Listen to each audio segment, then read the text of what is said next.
So this is a tour of my garden in July 2022, and hopefully it will help me remember what I want to do later during the fall and the winter when things are not blooming. So it's kind of a journal. This is a new planting, jasmine that we're trying to grow up the column. So hopefully that'll go well. Let's go over to this bed, the south. We've got another jasmine, and then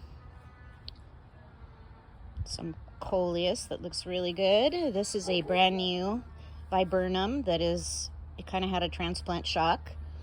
So I'm hoping that it is looking much better.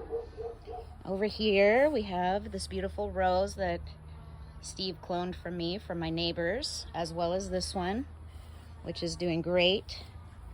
I've been feeding them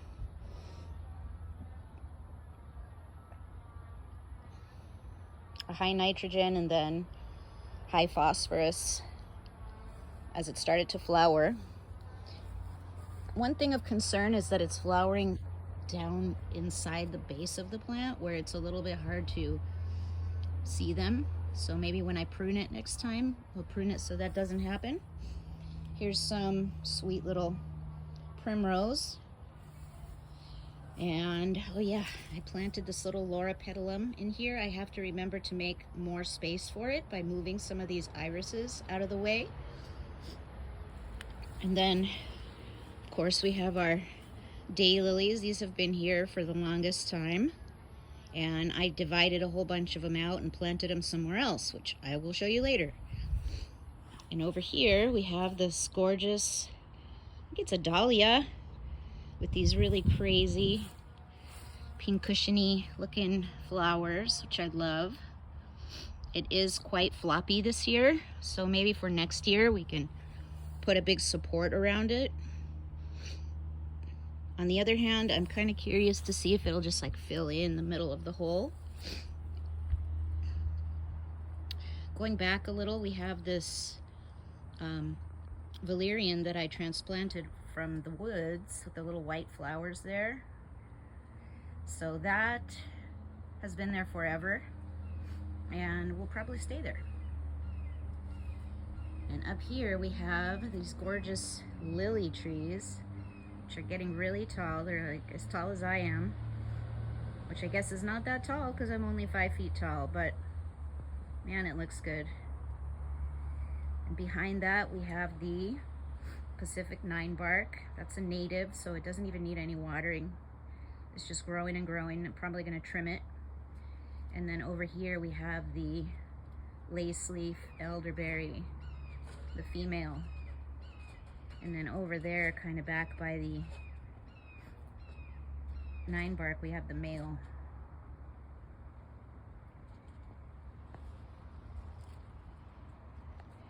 All right, let's look at this. Right behind me, we have this beautiful Shiro plum, Japanese plum. Ooh, the lighting is weird here. All right, here we go. How we doing, plum? It's making a lot of fruit this year. The fruit is growing very close to the trunk, which tells me it grows on old wood. The tips of the plant have like no fruit on them. So when we prune this back, don't prune it too hard.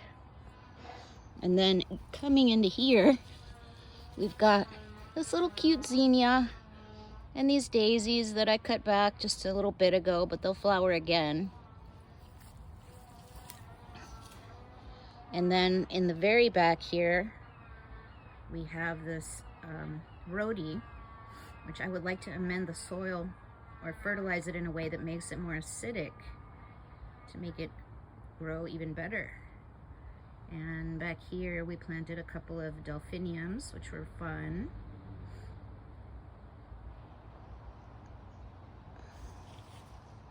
And then let me get out of here.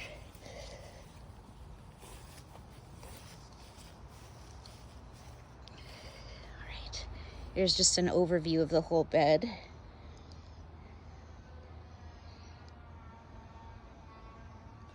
And then we have our ginormous patch of thimbleberries, which have produced a lot of thimbleberries this year. Here's one of them. They're just so delicate, tangy, and tasty. Even if I only get a few, it's worth having because they make me happy.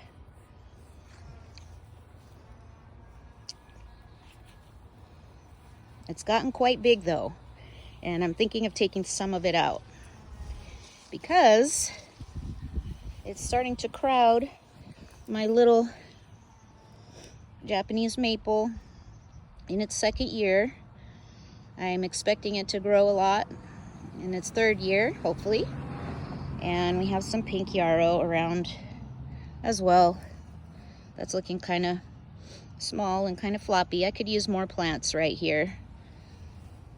This is kind of a experimental area. We have some mint and some strawberries that I've been naturalizing into this spot, and they do produce some berries.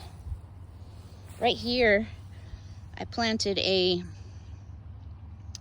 what are these things called? With the big pom-pom looking flowers that are either blue or pink, depending on the acidity. I can't think of the name, but I had to cut it back severely because it looked like it was dying, but it looks like it's coming back pretty good. This plant will want a lot of water. And then over here, I planted another rhodie, and there's a dahlia growing practically right on top of it, which I should move next year.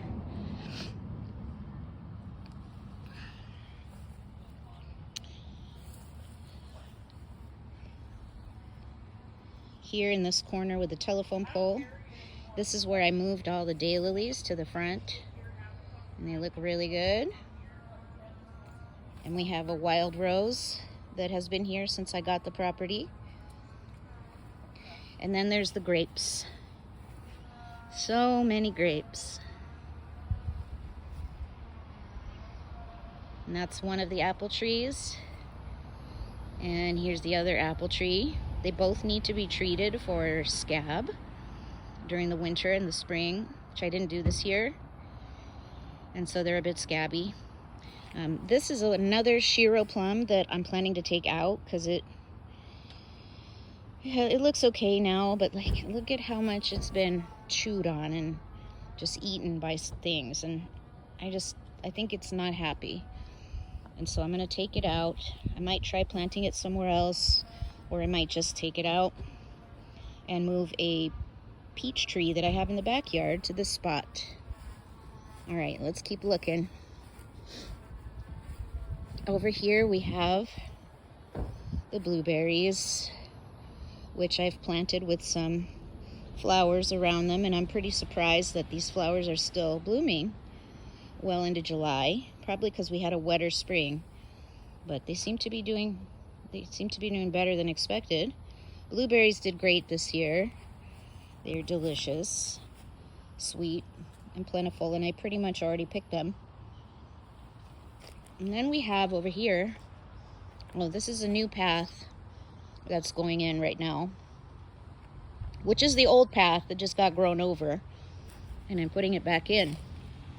And then we have this gooseberry plant that's been really old, been here since at least 15 years, and it sometimes gets attacked by something that just kind of chews it all up really fast. And just this year I learned what it was. It's called a sawtooth fly, and it kind of looks sawtooth wasp maybe.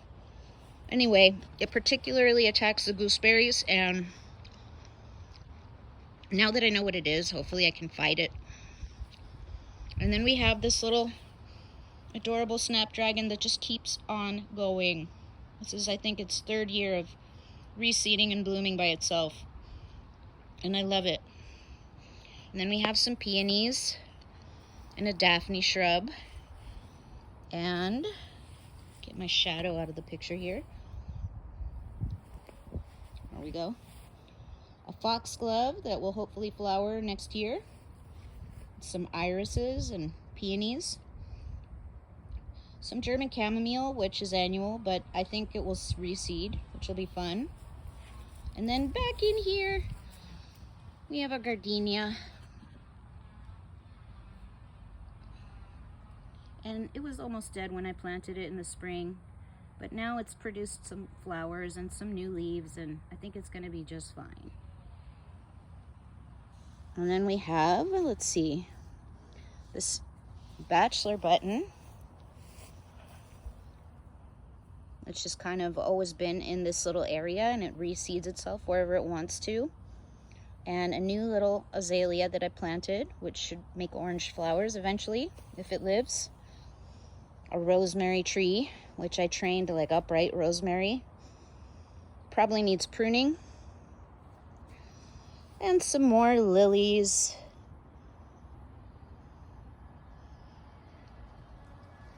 This is what's left of the artichoke. It looked great in the spring, but now all the leaves are pretty dead. But there's a new one coming up, which is cool. And here's another artichoke. And then more grapes. All the grapes in the world. And over here next to the artichoke, we have a new plant. This is a snowball viburnum. It should get really big and kind of block this corner. And then finally, this is a new planting we did this year. Invested in a large flowering cherry tree, which also flowers in the fall and spring. So I'm pretty excited about that. And underplanted it with some petunias, some sage, salvia, and some lavender. It's looking really, really good. My stupid shadow out of there.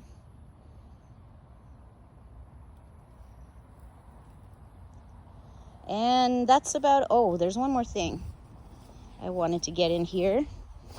And that is